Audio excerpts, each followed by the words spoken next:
Tuesday's Just Baseball show. Today is June 6th, 2023. I've got Steven Strasburg, the unfortunate news with that. Jordan Walker recalled. Andrew Abbott had his contract selected by Cincinnati. Bryan Woo got up and really struggled for the Mariners. But Bobby Miller has been awesome in his first 3 MLB starts. A lot of stuff that we're going to hit on here. Jack, Aram, Mr. Layton, how we doing? Doing good. The Heat evened up the NBA Finals. That's always great. I only watched the second half because I was on boyfriend duty for a concert that we were supposed to go a day earlier.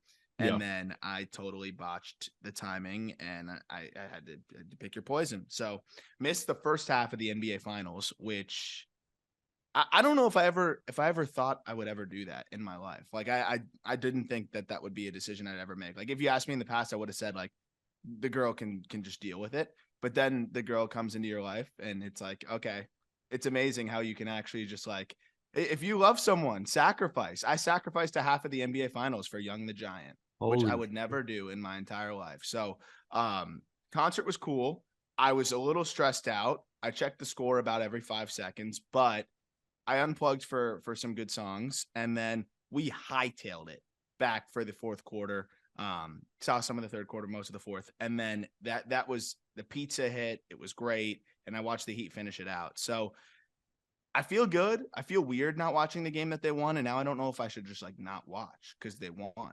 But I'm going to game 4, so I don't have a choice. But yeah, so I'm excited. But I had to like put that out there because I never in a million years that ever think I would miss a half of my team in the NBA Finals for a Young the Giant concert. Yeah, but you had a good time. I did have a good time. I will admit I had a good time. Unbelievable performer, by the way. Yes. Giant. Oh my gosh. It was really good. Like I went in like not a fan much at all. Like not against it. Was very indifferent. Again, boyfriend duty. Unbelievable. Like actually fantastic performance.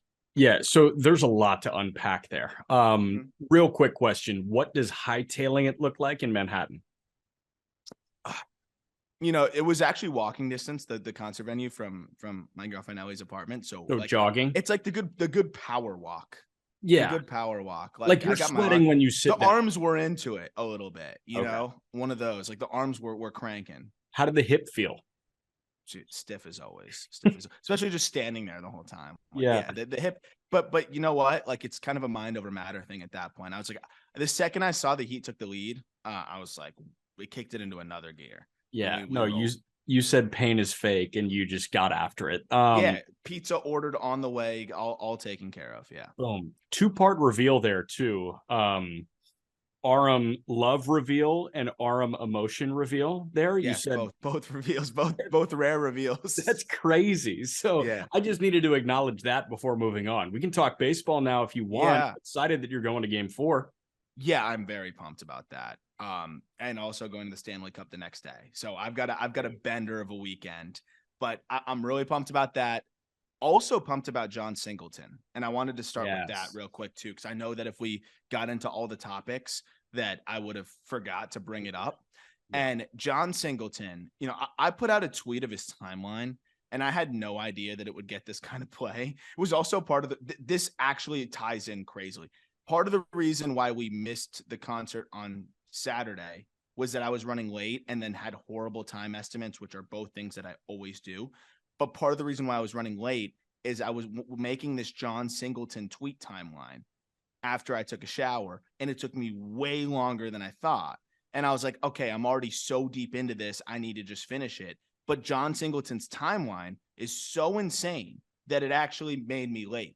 So I'll just kind of walk through the high points of this. That was probably a no pun intended. But give me the timeline. Yeah, like run us through the timeline here. Because you want the whole timeline. Yeah, because I think it's like 60 to 90 seconds, and it's worth it for this guy who I know that a lot of people our age remember as the one guy to sign an extension that big before his major league debut. So you and I are like contract nerds, and a reason why I've always kind of been attached to like the Jon Singleton story is he was the first contract for a minor leaguer before ever making a big league appearance. So the first, you know, all the pre-arb deals that we see now, and you know, it's still pretty rare to see a deal for an extension for a guy before he even steps foot on you know, a major league field. But this was the first time we ever really saw it. So Singleton, I'll give you the full timeline. This guy was drafted in 2009 and now has returned to Major League Baseball in 2023. A lot of hurdles in between. So June 2009, Jon Singleton is drafted by the Philadelphia Phillies in the 8th round out of high school. Very quickly, he looks like one of the steals of the draft. He just absolutely rakes, puts up big numbers at every stop. And by the time we get to 2011, he's named Baseball America's number 39 overall prospect in baseball. By July of 2011, he's packaged to the Astros in a deal for Hunter Pence. Remember, this was the rebuilding Astros. Phillies were trying to win at that time. You get to September 2011, he's named the Astros top prospect, which that was a system that was getting really strong really quick. So that was high praise to be the Astros top prospect in 2011. By 2012, he tests positive for marijuana. That's something that players are no longer tested for. And it was a slap on the wrist the first time. So you're okay if you're test positive the first time. Yeah. Then January 2013, he tests positive for marijuana a second time, which is a 50-game suspension. At that point, it's kind of like, come on, man. Like, don't do it again. It wasn't enough for the Astros to be deterred because by June 2014, the Astros signed Jon Singleton to a 5-year pre-arb deal that guarantees him $10 million and can escalate up to $35 million with plenty of team options in there. First extension ever signed by a player with no MLB experience. June 2014, so shortly after that extension is signed, he makes his MLB debut. He struggled. He wasn't good at all. He ends up getting optioned back down by the time the start of the season of 2015. He just starts the year in AAA after hitting 168 as a rookie. By November 2016, he clears outright waivers. So that means they want to clear up the 40-man spot, and he was so bad that they just said, hey, we're going to clear you off the 40-man and send you to AA. Nobody claimed him. By January 2018, he fails a third drug test and is suspended 100 games. And by May 2018, he's released by the Astros, which is nuts. You think that's the part of, where you retire. You got your 10 million saved up and hopefully you spend it wisely, invest it wisely and retire. Not Jon Singleton. April 2020, he signs with the Diablos Rojos del Mexico of the Mexican League and puts up great numbers there. In December 2021, he signs a minor league deal with the Brewers, hits 24 home runs with an 809 OPS in AAA during the 2022 season. And on June 3rd, Jon Singleton made his return to the big leagues with the Brewers. Pretty absurd story.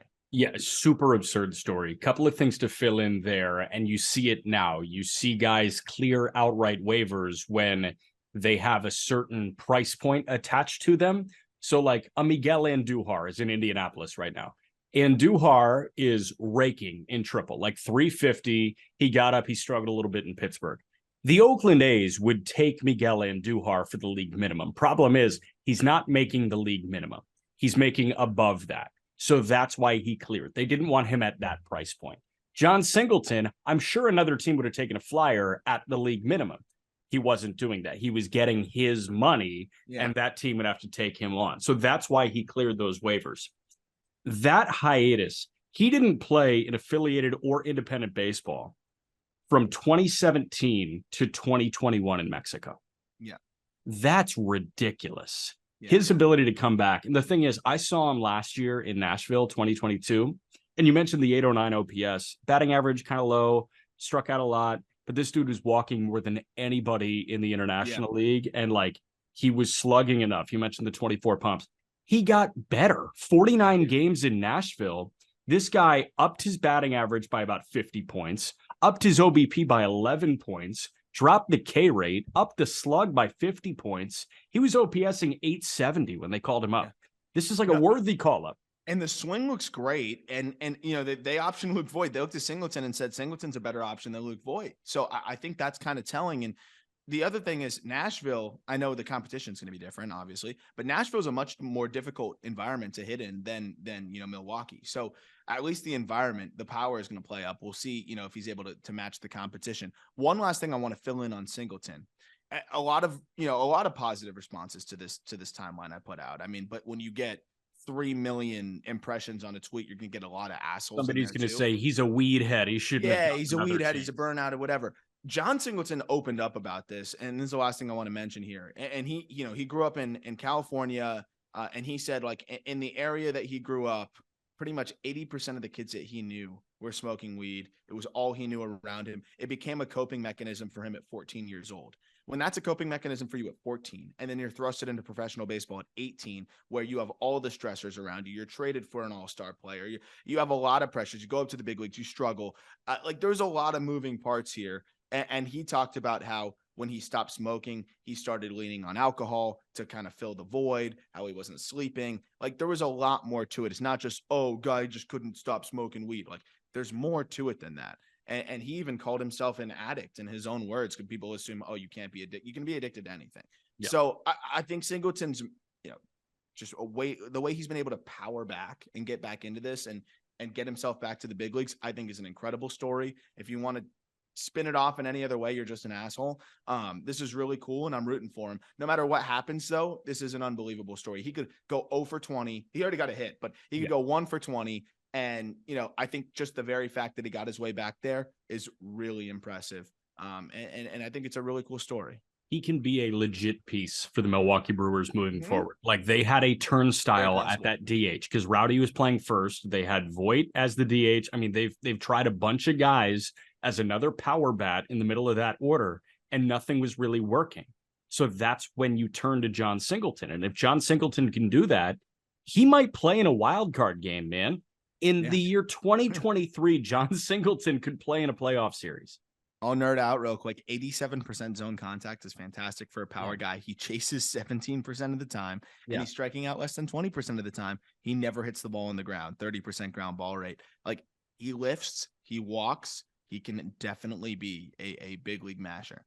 100%, man. 100%. And yet, like, not to get on the weed thing, like, for too long, but I mean, you look in every clubhouse in Major League Baseball, minor league baseball, you've got people that smoke weed to decompress. Yeah. Like, there's a reason they stopped testing. Dude, like, it's one of those things that's just like, you look at America, like, it's just so interesting to me, like that, like John Smith at his 9 to 5 is going to go home, get high, and then go on Twitter and say, like, what a loser, burnout. Like, it's just so weird to me. Yeah. It's like, I don't know. He's a baseball player. And it has less, lasting. It's therapeutic for the guys that I've talked to. I'm not going to name any names, but like, for the guys that I've talked to at several stops, you do how they can unplug for a little bit, dude. Unplug mentally, but also physically. Think about the day-to-day. These guys are putting their bodies on the line every day. They're lifting every day. Think about the perpetual soreness that you have. If you have something to alleviate that soreness that doesn't result. Painkillers are better. Painkillers are better. They should, or just go out and on a bender and drink all the time, like our hero Mickey Mantle. Drink yourself to death. Like, I don't get it. But I goalpost on that stuff. But yeah, I'm pumped for Singleton, and hopefully he can put up some numbers. Yeah, staying on the Brewers here, they're getting Luis Urias and Willy Adames back this week. Urias pulled a hammy on opening day. He is back for the first time since then. He looked good on a rehab.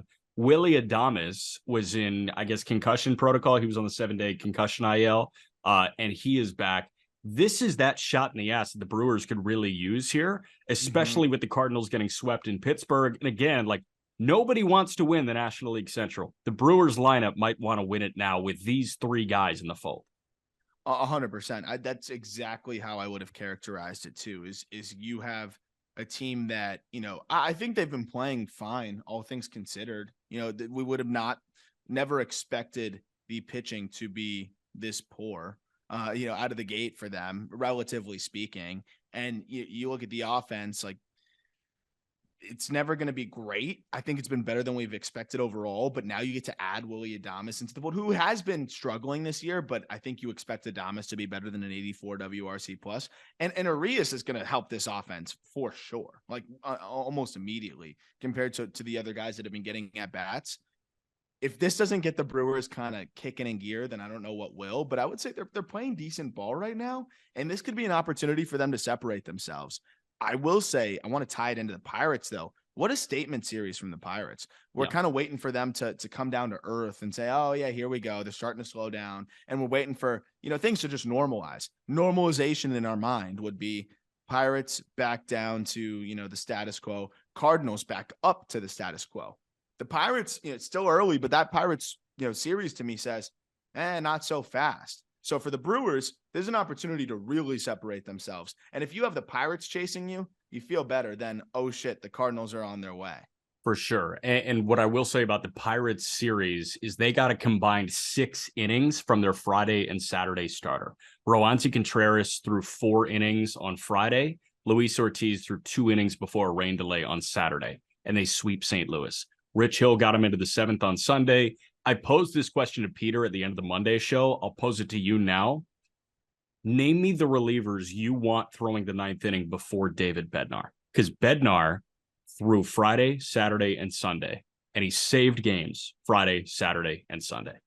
There's not many. I mean, I would say Edwin Diaz, but he's on the shelf. So I said right now, like the restraints that I hit right now, I leaned Clase, Bautista, Joan Duran, who nuts. And then Devin Williams was the conversation. But Bednar is right there. And I think and if you put Bednar ahead of any of those guys, I wouldn't be upset with it.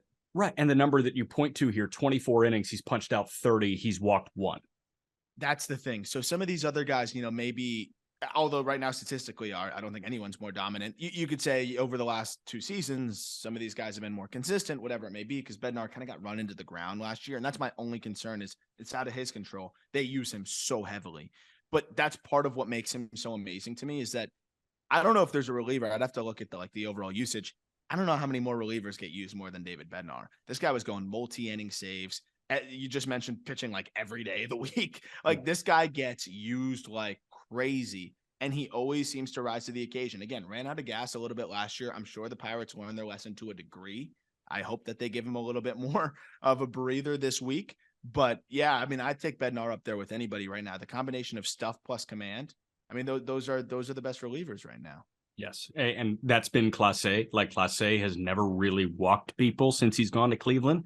In terms of overall usage, I think Karinchak's up there. Your boy Nardi is up there too. No, dude, they will run Nardi into the ground too. Nardi's awesome though. Andrew Nardi and the Marlins has been spectacular, but yeah, they've been using that guy big time. Yeah, but no, I'm with you with Bednar, and Bednar was dealing with a lower back issue, and I think there was a direct correlation between going like 2 1/3 last year, but now he looks healthy and he's good. They were using him as legitimately like a swing man. A long man. It's like, don't do that. Yeah, just have him throw fireballs for an inning, and if you need him the next day, go ahead and do that. Especially when you suck. Like, they sucked last year. I'd get it more now to try to stay afloat, but like last year, like I just didn't understand it. We need win number 55 in September. We need it. So you talk about reinforcements too. We'll talk about on the call up. Henry Davis, a name that everyone who listens to this podcast will know because he's the number 1 overall pick. He gets brought up to Indy, and then you have Endy Rodriguez, who's starting to really heat up after, a little bit of a banged up start, slow start. They've got guys that can come up and make an impact. I think Endy's probably first in line, but there's a non-zero chance you see Henry Davis called up in the second half of the year. There's other guys in Indy that I think, like, Indy is a very good farm club, for the big league team. Like, there's a lot of different guys that if you need them, they can plug in and help. And not every AAA team is like that. The way I buy in more to Ben Cherington every time I hear him talk is incredible. Like, I'm telling you, I listen to every GM show. I think he's really good at his job. And the way that he kind of framed it was they've got depth here. Like, they almost view Indy as big league depth. And obviously, every big league club views their AAA team as depth. But it's not as direct as this one. Like, if they do need to dip into Indy to go get a shortstop, like, Jared Triolo has proven that he can play a decent shortstop over there. They went to Peguero last year for a game. Peguero's still in Altoona. Like, they can go to this kid that they just acquired from Tampa, Alika Williams, who knows how much he'll hit, but he can defend. Like, that's the thing. They're always thinking about the backup plan to the backup plan. And that's a really interesting facet here. One quick thing about Endy. He's got those sick Oakley, like pit viper type things. Those like one lens across. Oh, yeah, Peter will eat that up. So he had me try him on pregame on Sunday. I looked like such a moron. Oh, dude, there's no way you can look normal with that. No, I looked like an idiot, and he looked sick as hell. You have to excel athletically to be able to wear those. Yeah, so I handed them back to him. I was like, dude, never hand those to me again. So that was my Endy. That was my Endy interaction this weekend. I want to jump to some bad news here before we get to a lot of the young guys. Steven Strasburg, according to Jesse Doherty at the Washington Post, was shut down from all physical activity after severe nerve damage, or I guess aggravation of the nerve damage that he already had. Yeah. There's obviously worry in the Nats camp. I bet there has been worry for a long time, but this put concretely that he may never pitch again. It unfortunately sounds like we might have seen the last pitch from Steven Strasburg, which is horrible, and it makes me really sad. I mean, it's like a weird, I don't really know, like I'm selfishly grappling with my feelings of it, because like I saw that last start and I'm trying to decide if I'm like glad I saw it or not, because I can't describe the feeling that I had that entire start. It was just like my stomach just kind of churned, because I wouldn't say that I could see the nerve damage, never pitching again thing, but what I saw on the mound was a guy that, I mean, if he wasn't Steven Strasburg, there's no way he's on that mound. It was upper 80s. The stuff was not good. It was just like, and you know, I can't imagine what it feels like for Steven Strasburg, who once, I think you can make the legitimate case in the modern era, there has not been a better pitching prospect in the draft than Steven Strasburg. So to be a guy that was sitting 100 and then to be, you know, giving it your best and barely touching 90 and just getting shellacked, like it was really hard to watch. And I've talked about it a couple of times on the podcast about like just how professional he was post game, and just, you know, there weren't a lot of Nationals reporters there, you know, covering the game. It's Nationals Marlins last year, so you know I was right there, and just like being able to just see how much he was just owning it and just being open and just talking about his feelings and what his goals were and whatever. Like it was really, really fascinating. It sucks. I'm really glad that he got his World Series, that he played a massive part in that, and that he did have his success. He has his generational wealth. Like there's a lot of things that, you know, he can lean on, look back at and say, you know what, I did everything that most guys will ever dream of doing. I think what makes this hard is that he was a generational talent, and we didn't get to see the 80th percentile outcome of that. You know, I think with how insane Steven Strasburg was, I think this was his 50th percentile outcome, was $100 million pitcher who wins World Series and, you know, goes through stretches of domination. But I really think this is just scraping the surface of what he could have been. But I don't know if that's the right way to look at it at the same time. It's hard to think about it because, you know, you say 50th percentile, like I almost think this is below 50, because you wanted to see him pitch into his late 30s and you wanted to see this guy get on that Hall of Fame track, because he was that at San Diego State. As weird as that sounds, but these guys are few and far between. Everybody wants to talk about how generational Dylan Cruz and Paul Skeens are. They're not Bryce Harper and Steven Strasburg. They're nowhere close to what Harper and Strasburg were. Like it was the Pat Ewing lottery when the Nats won it back to back, right? Like you're jumping for joy. It's the Wembanyama thing. It's the Zion Williamson thing. Like you immediately sell season tickets. People were buying jerseys of these guys as soon as their name was announced, number one overall. I had a Bryce Harper Nats jersey before he made his professional debut in the minor leagues. Like my dad immediately ordered a jersey for 8-year-old Jack or 9-year-old Jack of Bryce Harper. That's who he was as a prospect. That's who Strasburg was as a prospect. Junior year at San Diego State, started 15 games. He was 13-1 with a 1.32 ERA. In 109 innings, he punched out 195. He walked 19. Nobody does that. He's one of the greatest college players of all time. He flew through the minor leagues. I mean, that was gonna be what I added. The minor league stats are comical. 2010, like it was sub-1 everywhere. Straight to double, which, you know, you see the best college arms do that. Go straight to double for 5 starts, 22 innings, a 1.64. He punches out 11 per 9. They send him straight to triple, and he makes 6 starts there, a 1.08 ERA in 33 innings. He strikes out 10.26 per 9, walks 1.89 per 9, and gets a 66% ground ball rate too. So this guy's punching out everybody, walking nobody, getting ground balls. he was fast tracked to the big leagues. And then he gets to the big leagues in 2010. And this was before he gets hurt, really. So we get to see a flash of what this kid was going to be. And he gives you a 2.91 in his first 12 starts with a 2.08 FIP. So the underlying were even better for the rookie. 12 strikeouts per 9, 2 walks per 9 in those 12 starts. And then, of course, ends up undergoing the Tommy John. We didn't know if it was going to be a big deal or not. Yeah, at the time, it was still, 11, 12 years ago, Tommy John was a little bit bigger of a deal. Yeah. But he still comes back and ends up being great. He was on that innings limit, and that was the whole big story, too. Like, you're trying to make a playoff run, and he's on an innings limit. What do we do? Blah, blah, blah. But he looks great. It was kind of all the other injuries that started to pile up that really started to wear him down. You see the velocity start to tick down, down, down, down, down. I mean, if he never got hurt, and that's a story for a lot of different guys, but if he never got hurt, he's sitting upper 90s to 100, and he's the best pitcher in baseball, I think, year after year after year. And he still found a way to be dominant without 100% of his stuff. And that's the good part about this. He gave everybody some really good seasons, but again, yeah, I think you could say 40th percentile outcome, I think would be even fair.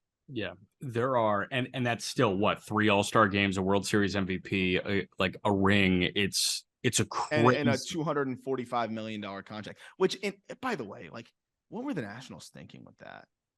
I mean, they were excited after that came right after 2019, right? Yeah. They saw Rendon walk, and they said, well, we got to grab our guy. We got to grab our hero, knowing that they probably weren't going to extend Scherzer in the coming years, and Harper had already left. Like, Trey wasn't going to be extended. They probably ID'd him as the one. I don't agree that was the guy that they should ID, but I mean, I'm glad they did. Like, I'm glad he got his bag. Like, again, nothing but a pro's pro. And not our money. Contract's not insured, by the way. Yeah. Which is nuts. But, you see that 2019 season.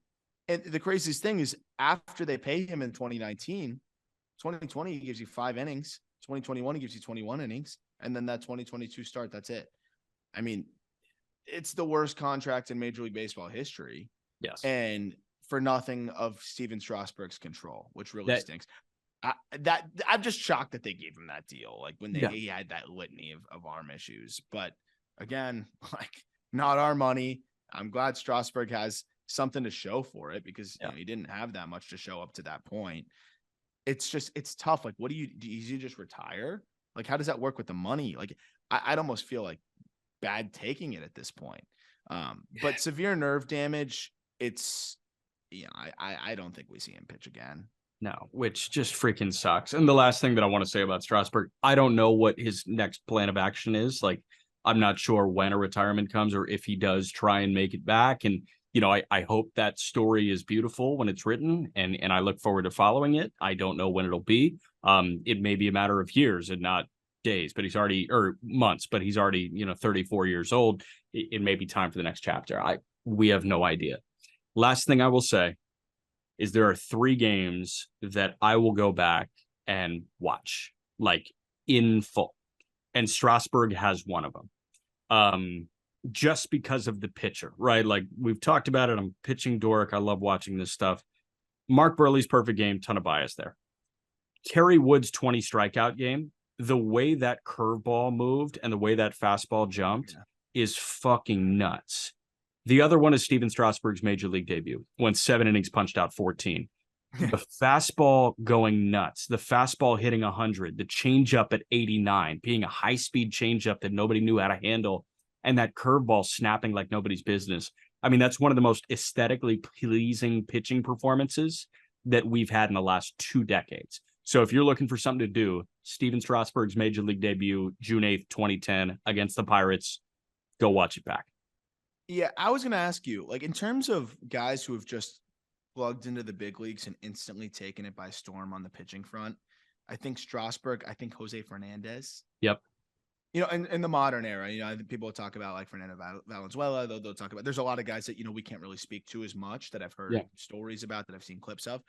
But in our experience of intently watching baseball, I don't know, Mark Pryor's probably one as well, but it wasn't as like electrifying. Like there's something about the way that Strasburg did it, the way that Jose did it. And it also just weird how those are, I would say, two of them more like step onto the mound and instantly impact the game, instantly veteran hitters fear you. Yeah. And both of those stories and pretty tragically, obviously one way more tragically than the other. It's a lot to like grapple with.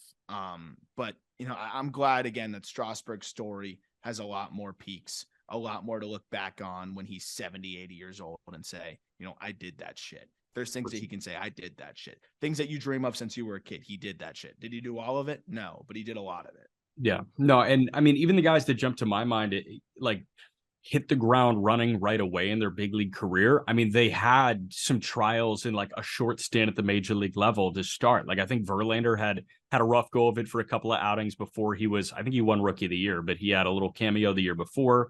Walker Buehler, same thing, right? Yeah, they put him in the bullpen. It yeah, didn't work. like Kershaw, I think, had a little blip and he was walking a bunch of people like very early, and then he dialed in. They sent him back down, I think. Yeah. So, I mean, like, those are the guys that jump out to me. Chris Sale started in the bullpen, too. Like, I don't know. There are names that come to mind, but nobody except for Strasburg and Jose Fernandez is the one that just jumps out. And it's like Bryce Miller with his 4.5 right now. We can jump to Bryan Woo off that. Yeah. Woo has a similar fastball profile. Bryan Woo was the corresponding move to Marco Gonzalez going on the shelf with a forearm issue for Seattle. So they're dipping into the pot of young arms again. They went there for Bryce Miller. Bryce looked awesome. He struggled recently, but he'll stay in the rotation. What do you do with Bryan Woo? I think he went 2 innings, 8 hits, 7 earned? Okay, so I made a video about Bryan Woo just in the off chance that he shoved against the Rangers, which I didn't think he was going to do. And I mentioned that in the outro of the video of like where I was saying, this guy's going to be fun. You're going to enjoy him. And he's cut from a similar cloth of Bryce Miller. That said, what a shit draw to start your big league career, because the Texas Rangers demolished fastballs, and it was like so validating because I got ripped for it. Not to make it about me, but like I got so many replies, which is the worst. You want to just give people information, say this guy's gonna be good, but he has his first start. LOL, 6 earned runs, like blah blah blah. People are like, who's here after he got smoked? Yeah, who's here after he got smoked? So literally next start, Bryce Miller, same guy. Arguably better version of Woo, got knocked around too. Like it was a horrible draw for him. To talk about Bryan Woo, fastball is similar to Bryce Miller in terms of just used a shitload and unhittable. You look at the starts that he's made in Double-A so far this year. He was more dominant than Bryce Miller because his command is better.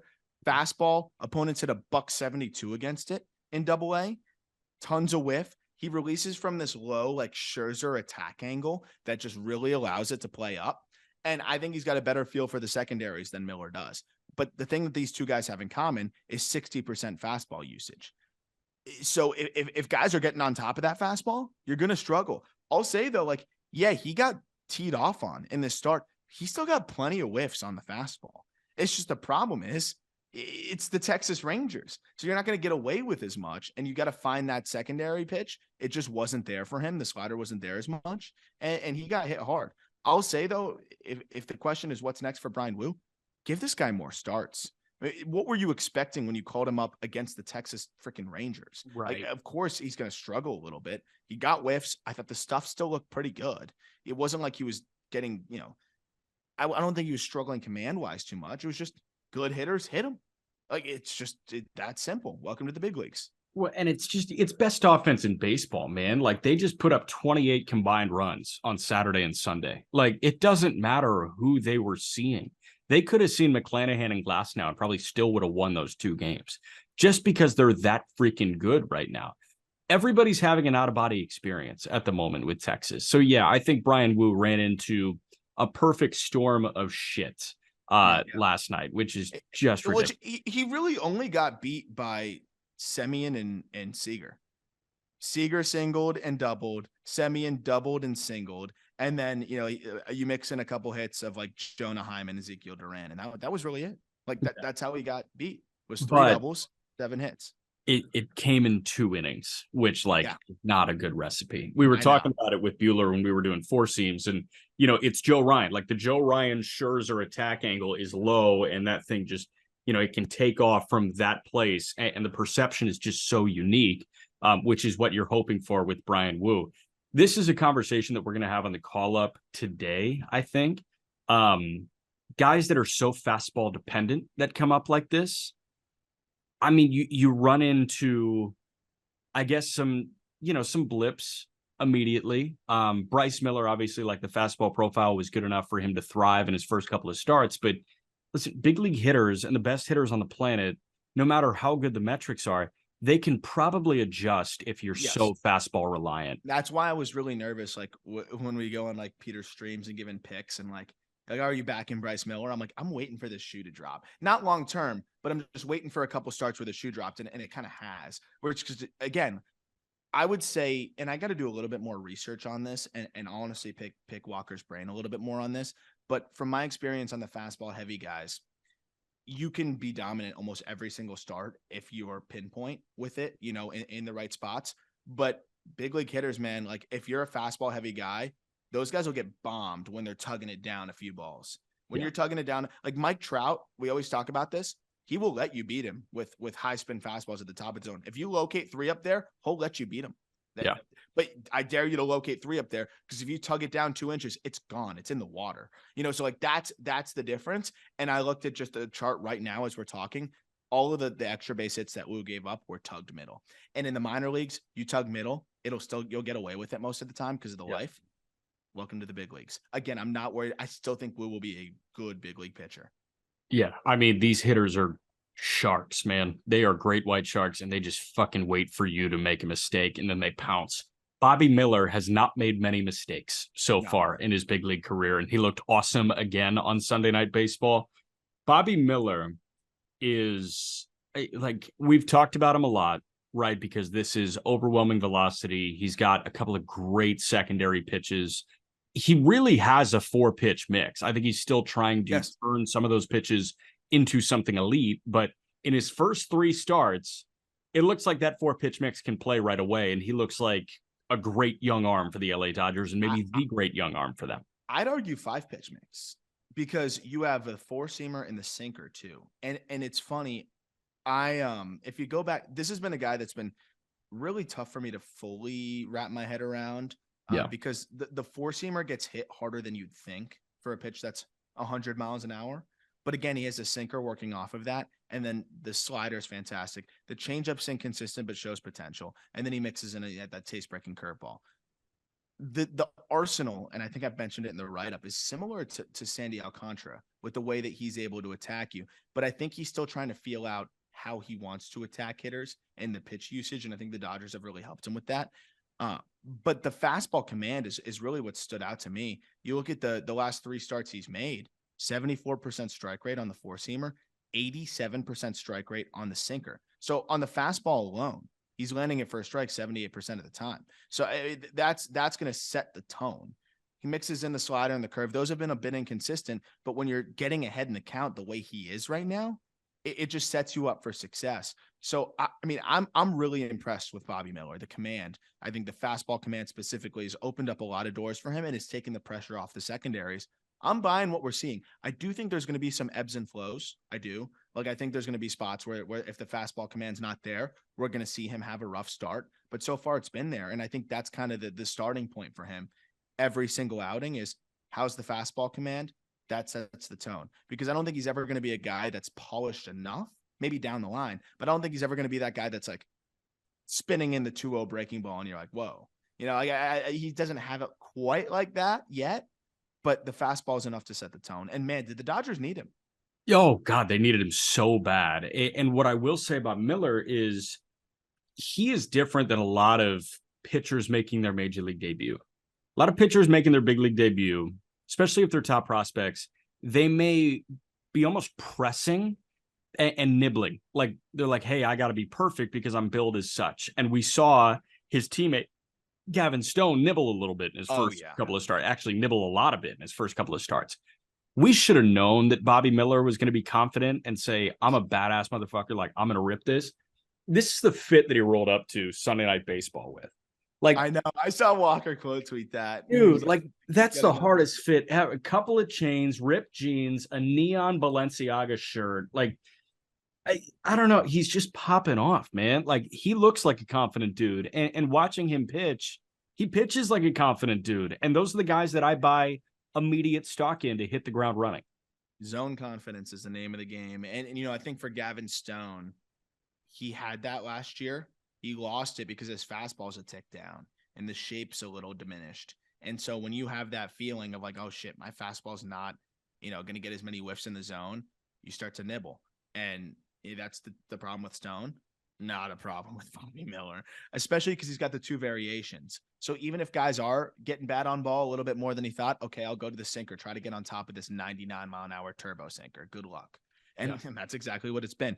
Bobby Miller's a big reason why this team's, starting to really kind of kick it in gear and has been successful. I still think that this Dodgers team is weaker than the others that we've seen in the past, but at the same time, they're still really damn good. And the young guys are contributing. And we're going to talk about on the call up. They've got other guys on the way. That Tulsa Drillers, rotation is unbelievable. And, it sucks that Gavin Stone hasn't, risen to the occasion. But now you have Emmett Sheehan, who looks like kind of that next Gavin Stone type. Again, that was a question that we're going to get to on the call up mailbag. But look out for Emmett Sheehan, who I think kind of has that same kind of stuff where it's like, I'm going to attack you and I don't care. Like you try and hit it. Yeah. Yes or no answer to this. And again, we're going to dive way deeper in on our other show, the call up. But do you think a guy in that Tulsa Drillers rotation makes his major league debut this year? Yes. I would say yes. I think there's variables. There's variables of, is Ryan Pepiot healthy? I think, obviously, he gets the nod. Before that, how are some of the other guys looking health wise that we know are on the shelf right now? May and Araya. Yeah. I think just by the law of percentages, with how dominant every single one of those guys has been in the Tulsa Drillers rotation, one of them should get up. I think one will get traded. But I would say Sheehan, the combination of stuff and command, and I think the way that it will translate to the big leagues, I think Sheehan could be the guy that we see. I think a couple of the other Drillers guys could be guys that we see in the bullpen. Like, I think we could see him in the bullpen. Like Kyle Hurt, like, Jesus, that stuff is insane. You think Copp in the bullpen? Could we see Copp in the bullpen? Could see Copp in the, like, they've got a lot of options in that bullpen. And remember, the Dodgers bullpen, they're waiting on a bunch of different guys that like flyer arm issues. We'll see what happens, which I liked that approach. They've got like 6 of them. They've got 6 of like the most nasty relievers ever that are just, on the shelf that may or may not come back to form. If they don't, then they've got their guys in the minors. If they do, then, maybe we don't see those guys in the minors make their debut because we've got Blake Trinan, we're waiting to come back and see. They've got Alex Reyes. Yeah. They've got who else? They've got JP Fireisen, I think. Yeah. They've got a lot of different dudes in the fold. Yeah. I mean, it's crazy, man. All right, couple more things before we go. I've got Jordan Walker being recalled. Andrew Abbott set for his big league debut on Monday. Real quick from Abbott, because we're talking before it happens, but they're listening to it. Which is great. I'm glad we're doing this again. I'm glad I'm sure I'm going to be absolutely wrong. Yeah, but like, I don't know, 30-second elevator pitch. How does Abbott throw against the Brewers on Monday night? So real quick before the elevator pitch, because I do want to give our guys at the Just Fantasy Show a plug as well. So Kobe Olson texted me today, who hosts the Just Fantasy Show with Clay Snowden. By the way, if you're a fantasy baseball player, listen to that. I mean, they're going to help you win your week every time with the streamers, with your pickups, with trends, everything. It's great. They're doing an awesome job over there. But Kobe texted me and said, how does Andrew Abbott do today? And I was like, dude, I'm out of the business of predicting rookie debuts. But that was one where I was like, I can see him having a good start because of just the way that his stuff works.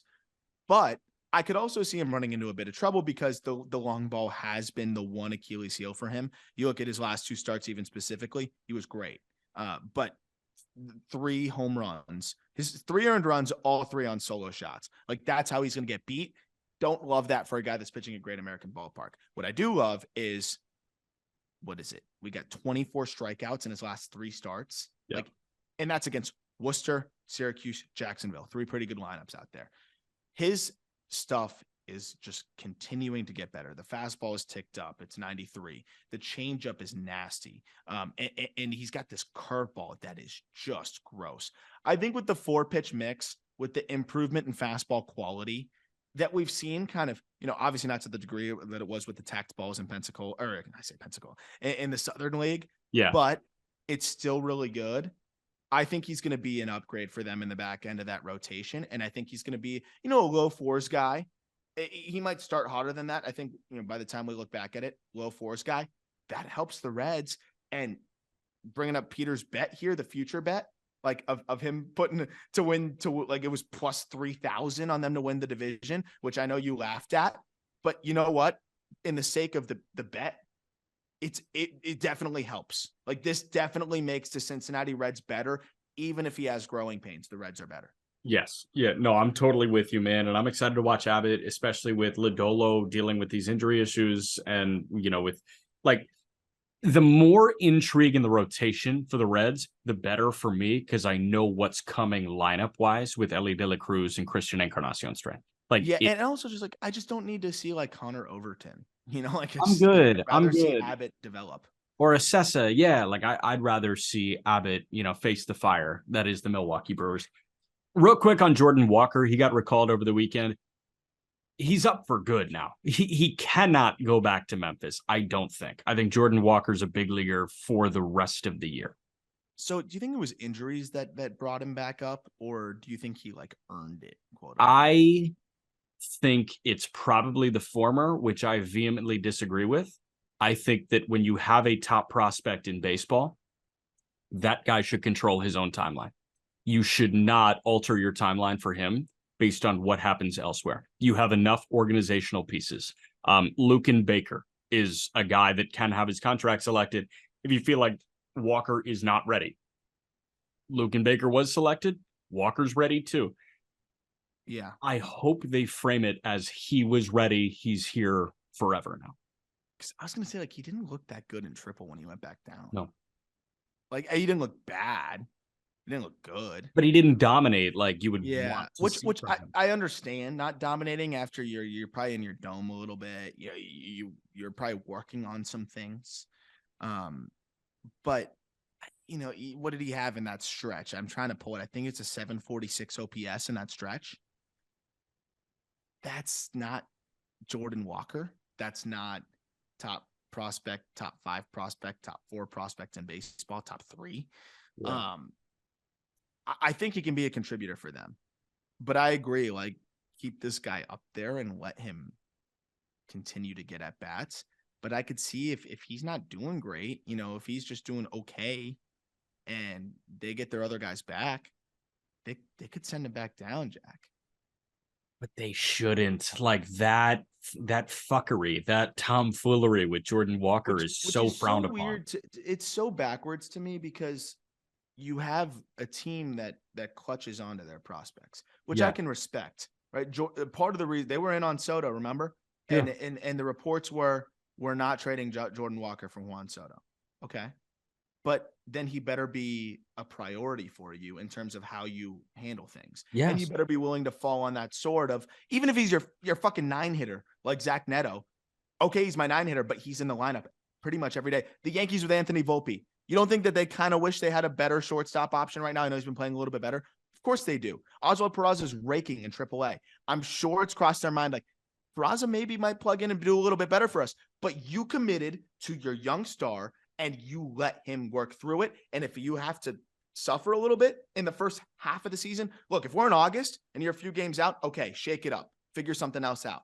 But this early, to me, we knew that decision was panic. But I just think it's weird that when you clutch onto your prospects and you say, I'm not moving this guy for anybody, not Juan Soto, you better then use them properly and handle them properly. Yes. So with a guy, cast them aside. With a guy like Walker, with how the Yankees are handling Volpe, with how the Angels are handling Neto, you see confidence bordering on stubbornness. Like, you can't move off of him. I want you to be stubborn with your blue chip prospect. They're wavering. They've been wavering all year long with Walker, with everybody, with Wilson Contreras. They're wavering. Show me some stubbornness, for crying out loud. One of the smartest organizations is questioning themselves. And I think that's the best way to boil it down, which is wild to me. Cause it's like, was it the first round bounce that just has you overthinking everything? I will say this too. If you're not going to trade them, then like trade prospects, like this almost makes me feel like they should look at it now and say, okay, maybe our prospects aren't as much of a slam dunk all the time. Like I think Jordan Walker's going to have a fulfilling and fantastic career, but if they're focused on the now, which they should be, Jordan Walker, you're not moving for anything in any world. That's a franchise cornerstone. But you look at a Mason Wynn, you look at these other guys. If your window is right now to the point that you keep casting your main prospect back and forth, maybe you should be a little bit more okay with trading from some of your other top prospects to try to win now. Because again, you're not getting any younger. Paul Goldschmidt, how many more seasons does he have like this in him? Nolan Arenado's coming back to life. He's going to be fine. Yeah. But like, again, how many more years do they have of this? So this is the number one team I'm watching at the deadline. Number one team, because they need to figure their own shit out. And I still don't think they know what they're doing. Yeah. The question, like buyer or seller, this question is going to be impossible for St. Louis. Man. Impossible. Last thing, Bartolo Colon, reports came out that he was retiring. Apparently his agent said he's not retiring. What? Actually? Yeah, actually. I saw that in the rundown. I thought you like made a mistake or something. No, you thought it was just a bit. Like this is 30 Yeah, I thought it was a bit. Like I thought you were just gonna like 30 seconds at the end of the pod. Like apparently Bartolo Colon isn't retiring. Dude, retire. Like just go stop working out. Stop. I thought he already retired. Like that was the craziest part. Is like when they said it was the classic, like I'm officially retiring, but like people are like, oh, okay. And I love Bartolo on the field. I think he's fun. I think he's awesome. But like, dude, like what are we waiting for here? I guess he doesn't want to retire from professional baseball. He could go pitch in like the winter leagues or something. But you can retire and still do that. It was fun watching it all unfold on Saturday, June 3rd, 12:33 p.m. I'm just plugging this from MLB Trade Rumors. 12:33 p.m. Bartolo Colon is officially hanging up his glove, reports MLB insider Hector Gomez.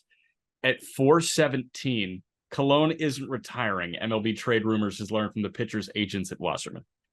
Yeah, but then also Hector Gomez. The Mets will hold an official retirement ceremony for Colon on August 26th. What's going on? What's happening right now? This guy's whole career has always been kind of a little bit of like a shit show in the best way possible. Yeah. I'll say this, like the interesting thing with Colon is he hasn't pitched since 2018. So like, why are we even doing this? Like, is he going to drop a podcast or something soon? Like, is this like a grab for like relevancy or attention? Is that why he drops like the like doing the workouts every time? Like I'm this is going to be me being like just the cynical asshole, but like I'm kind of sick of Bartolo Colon. Is that like a hot take? No, I'm kind of sick of it. I think you saw my tweet about it, but I was just like, oh, here we go. We're going to get the same highlights recycled of Bartolo again. Like, yeah, it was a great show. I enjoyed it. I've had enough of the reruns. Yeah. Is there anything else we got to hit on? I don't think so. Definitely look out for the call up. We're going to talk about that. The So Rare League has been a lot of fun. So definitely click the link in our episode description to sign up for that.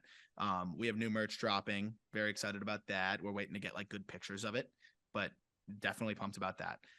And I'm trying to think. We've got some other programming updates, things going on. I'm not totally sure. I'll have to rehash some things. I'll try to remember, but definitely excited about the Top 100 update coming soon. We're waiting on some back end stuff because we are doing some cool things to make our lists more, I would say, we'll be able to make top lists for everything now. The blocks will be it's nerdy, it's in the weeds, but just trust me, it'll look a lot cooler, it'll look a lot more navigable, and it'll be a lot more fun. So look out for that. For our Brewers fans, top prospects in the Brewer system coming out in the coming days.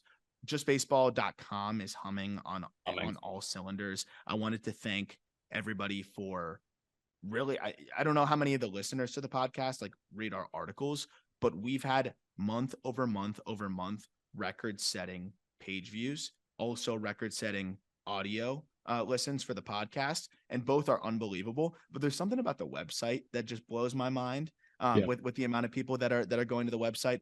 I'm really proud of what our writers are putting out there. They put a lot of time, a lot of research, and a lot of information into it. And I really feel like for those that are out there that are not reading justbaseball.com, like, every morning or every couple of days, I promise you, you will come away like I'm learning things from the articles that I'm editing or reading from our own website. So if you're looking for a free option to continue to read about every team in Major League Baseball, justbaseball.com's got you. And we're continuing to get fortified and stronger with our writers and who we're adding. And we're really proud of that. Bias completely aside, the two sources for baseball journalism that I go to at this point are The Athletic and justbaseball.com. Like those. I would say, yeah, and then and in terms of non-paywall, I'll shower some praise to Pitcher List. Yeah, I know you love I love Pitcher List. Pitcher List. Free, they have Pitcher List Plus, which anybody should have that option. We're gonna maybe unveil a plus at some point, but for free content, Pitcher List. Of course, The Athletic's a gold standard, worth the subscription. But yeah, I'm really proud of what we're able to do without a paywall, and hope you guys can check that out and enjoy that. And of course, those listening, I appreciate that, and thank you so much. Call up, mailbag, all your prospect questions. Check that out. That'll be out today. Yep. Just Baseball Show is presented by BetMGM. Use code JustBaseball for a risk-free bet up to $1,000. You can bet with the king of sportsbooks. Also, new friends at Homage, we're going to be rocking some of their shit. And I got our new Monday friend. I got to send this out to our friend in LA. So it's going to be really fun. And we're going to be wearing some sweet shirts for them. Cool. Yeah. All right. Peter and Aram tomorrow. See you guys.